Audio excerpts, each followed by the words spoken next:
Kostoja e energjisë rinovueshme e bën këtë industri gati të pamundur për t'u zbatuar në praktik. Ervin Shehaj, drejtori i burimeve të energjisë rinovueshme pranë AKB-s, gjatë raportimit në Komisionin e Veprimtarive Prodhuese, u shpreh se energjia e rinovueshme ka kosto të papërballueshme për Shqipërinë, ndërkohë që edhe donatorët nuk kanë shfaqur interes për këtë sektor. Ne nuk mund të, paçka se është një burim shumë i mirë, problemi qëndron te kosto e burimit në vetvete, që ka një kosto shumë të lartë dhe të papërballueshme për momentin për ne.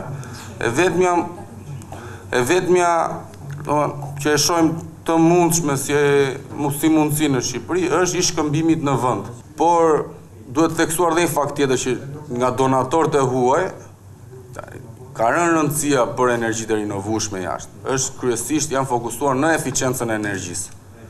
Dhe bankat që janë këtu të KFV-ja dhe këto nuk kanë më përparësi projektet në energjitë e rinovueshme, por kryesisht janë të fokusuar në drejt eficiencës e energjisë, që shihet dhe me kosto më të vogël dhe me kthim më të shpejtë të investimit vetvete.